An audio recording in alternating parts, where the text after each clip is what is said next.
My channel అండి. Bathroom చేతి వంటకి స్వాగతం. దోసకాయ, వంకాయ, టమాటా చట్నీ చేసి చూపిస్తానండి. ఇది చూడండి.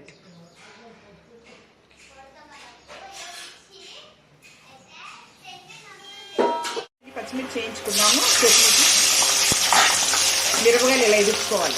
లేదా మొహానికి పేలుతాయండి. కాయలు తీసుకొని పచ్చిమిర్చి వేగిపోయిందండి. ఇలా చాలా ఇలా వేగితేను పచ్చి వేయకుండా ఉంటే పసర వాసన వస్తుంది చట్నీ. వంకాయ ముక్కలు ఇలా కట్ చేసుకోవాలండి. వంకాయలు కూడా వేయించుకోవాలి. ఆయిల్ ఎక్కువ ఉంచి వేయించుకోవాలి.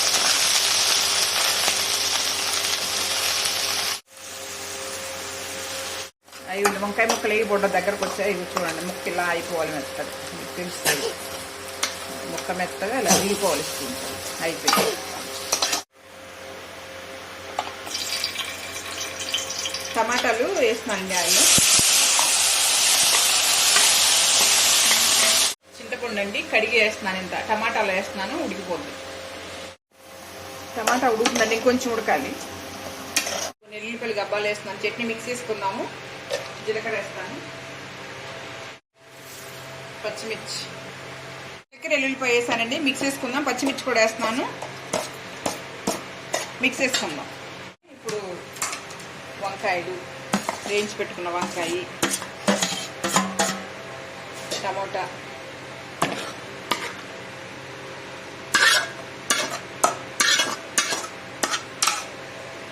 సాల్ట్ మీ టేస్ట్ తగ్గట్టు మీరు వేసుకోండి. మిక్స్ అయింది. కొంచెం కొత్తిమీర వేసి మిక్స్ చేస్తానండి. ఒక్క నిమిషం. కడిగి శుభ్రంగా గిల్లి పెట్టుకోండి. కట్ చేసి పెట్టుకోండి. బౌల్లో తీసుకోండి. దోసకాయ ముక్కలు కలుపుకోవాలి. ఇందులో మనం తాలింపు వేసుకోవాలి. చూపిస్తాను. దోసకాయ ముక్కలు కోసేటప్పుడు గింజలు చేదు ఉన్నాయో కండ చేదులో చెక్ చేసుకోండి. గింజలు కూడా వేసుకుంటే బాగుంటుంది. గింజలు చేదైన నేను గింజలు లేకుండా మామూలుగా వేసాను. ఇలా కలుపుకోవాలండి అంతా.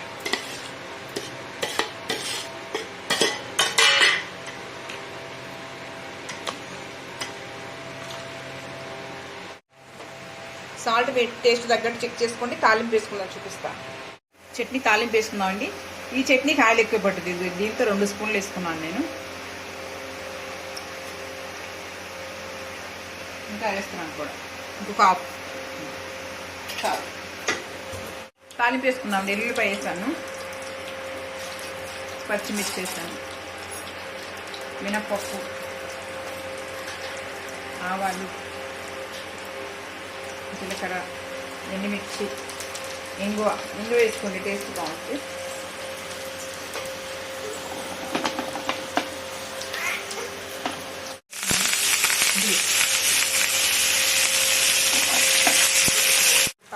వేస్తాను. మనం కూడా ఇది కూడా తాలింపు కూడా చట్నీలోనే వేసుకున్నాను. దోసకాయ ముక్కలు కదా, వేడికి మెత్తబడి. ఇదిగోండి, వంకాయ, దోసకాయ, టమాటా చట్నీ చాలా టేస్ట్గా సూపర్గా ఉంటుంది. మా ఆంటీస్ అంటే ప్రతి ఫంక్షన్లో ఇది ఉంటుంది. ఈ చట్నీ ఉంటుంది. చాలా టేస్ట్గా ఉంటుంది. ట్రై చేసి చూడండి. మా వీడియో నచ్చినట్లయితే లైక్ చేయండి, సబ్స్క్రైబ్ చేయండి, షేర్ చేయండి. Thank you.